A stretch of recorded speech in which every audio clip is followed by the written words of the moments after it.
Alrighty, g'day guys, welcome back to Stat Chat Sports. You're here with Steve, and that's it today. No Tazza, he's on holidays. He's enjoying a week off on holidays, so it's just myself today to run the Premier League podcast.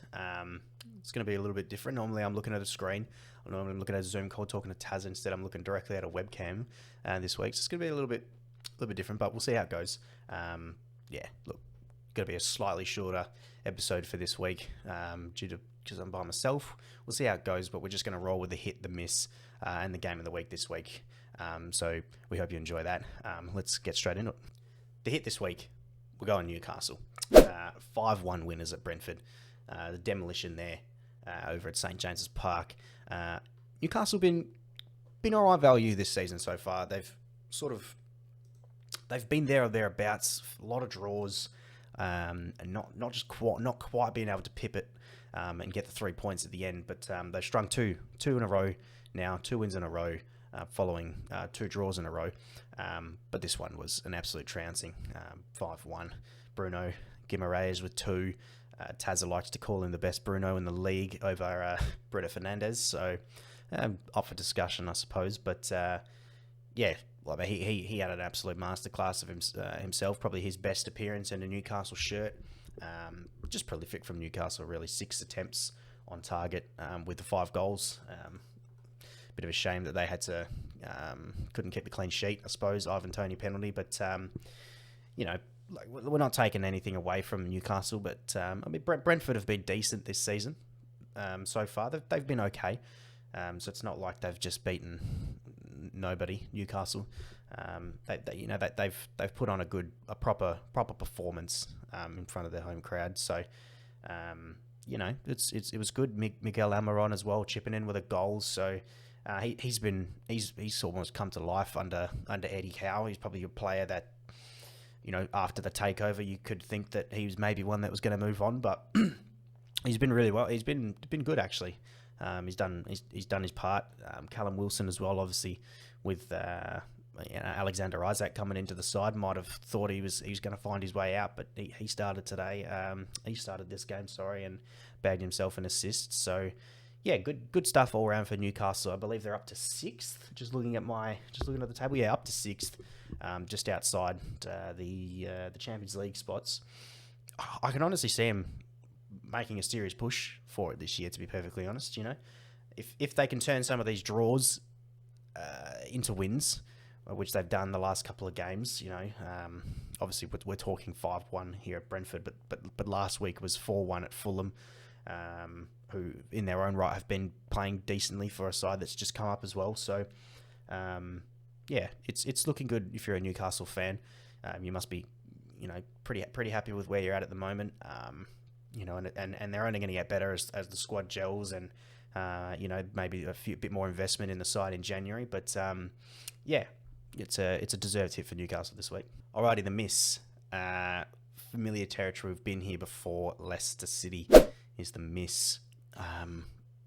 Going down 2-1 to Bournemouth. Having been 1-0 up for majority of the game, to let it slide within 3 minutes and end up losing the game is not for great viewing for Leicester fans. They remain rock bottom of the league. It's unfamiliar territory for Leicester, given where they've been in the last few years, but they just can't really seem to close out a game at the moment. They struggle to find themselves in these winning positions. And they were in a winning position here, but they couldn't see it out against Bournemouth. They're sitting not too badly in the table at the moment. 8th. They've sort of turned their season around since they were beaten pretty heavily by Liverpool. But on paper, you would look at this result. You would look at this fixture and say you would expect maybe Leicester to win it on paper. But the way that the season's gone for Leicester so far,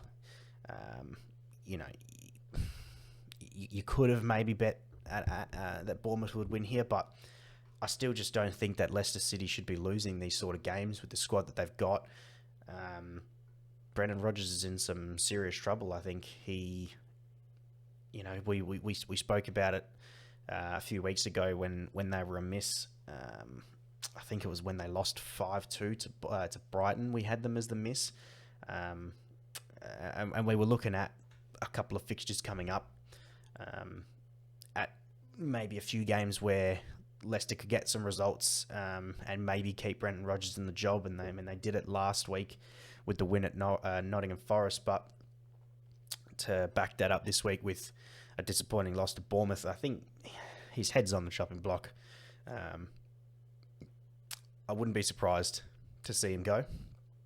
He's not going to walk. He's not going to leave on his own account. But I think Leicester might be needing to start to look elsewhere for a manager, because it doesn't seem like they're going to be getting out of this rut anytime soon with Brendan Rodgers at the helm. I think their best option is to look somewhere else and start fresh. Which is a shame, because he's taken the squad just about as far as he can, but we see it happen. Sometimes they take him as far as they can, and then they can't go any further than that. And they look like they're on their last legs at the moment. And for a club that I don't know exactly how many years ago it was now, but won the league 5,000 to 1. They're in danger of potential relegation here. It's still quite early. It's only 9 games in, but they're way off the mark in terms of where they're at playing wise. They're not so far off points wise on the ladder, which I suppose they've got that to account for. They're quite lucky. Any of the sides that are just outside that relegation zone, if they had picked up a few more points here and there, then they would be in real danger already. But I suppose luckily for them as it is, they're only 3 points off actually getting out of relegation. But look, I don't expect them to be there at the end of the season, but the way that they're going right now, they could be spending a few more weeks in there.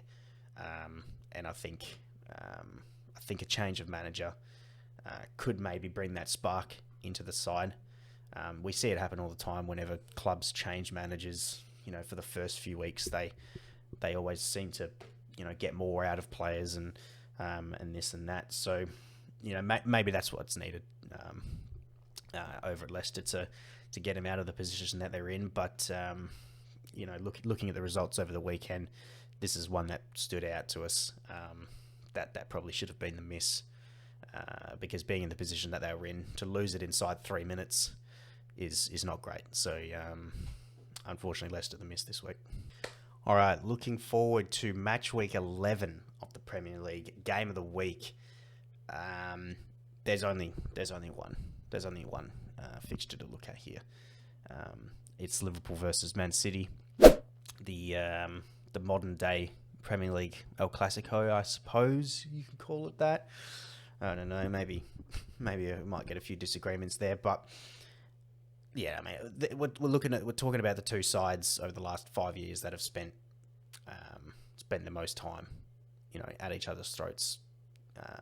It's the two sides that have won the league over the last 5 years. It's always a good game to watch between these two sides. Last year's both the fixtures last year saw 2-2 draws. Exciting, exhilarating 2-2 draws to watch.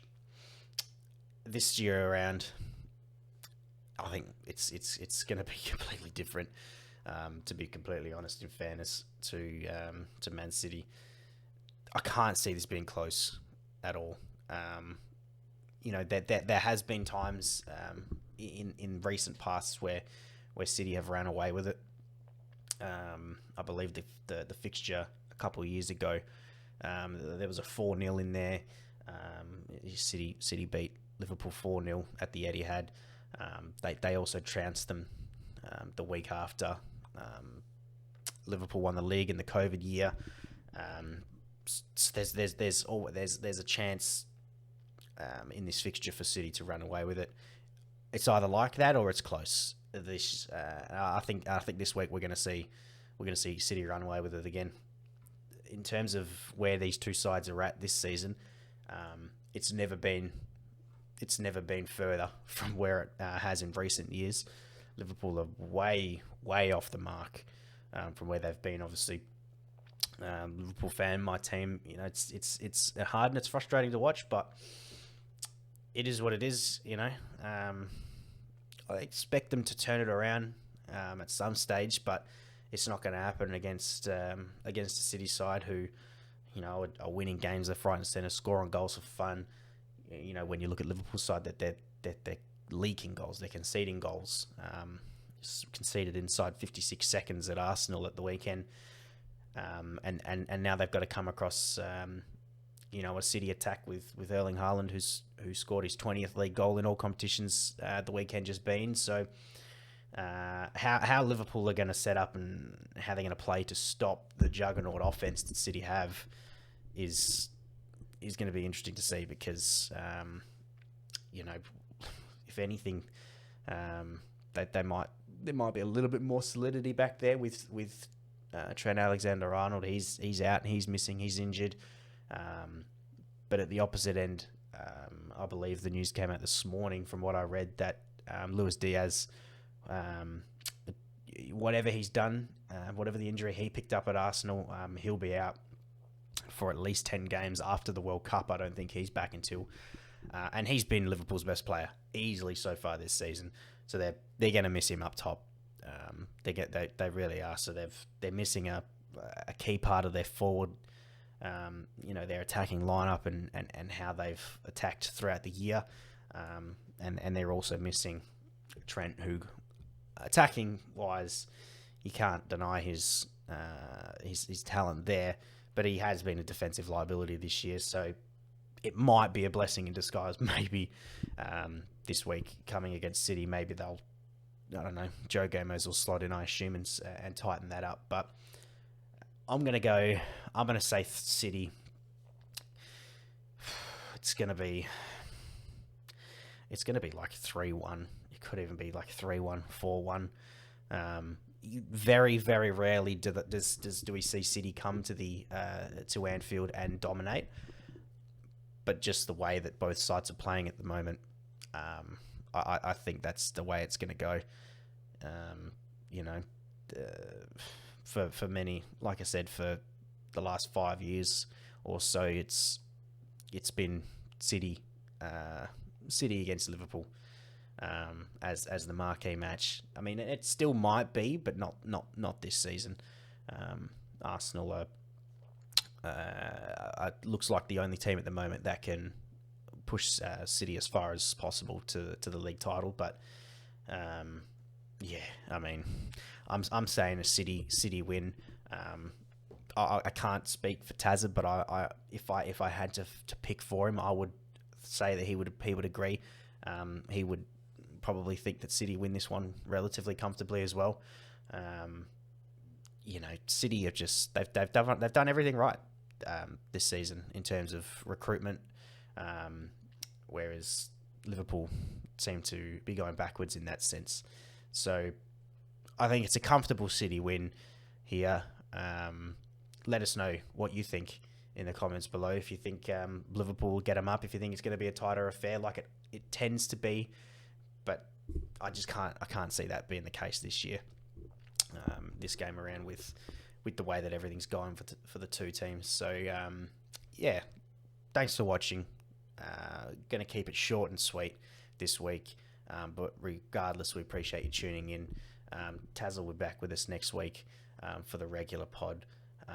But thanks for joining and tuning in today. We appreciate you as always. Thanks for watching. We'll see you next time.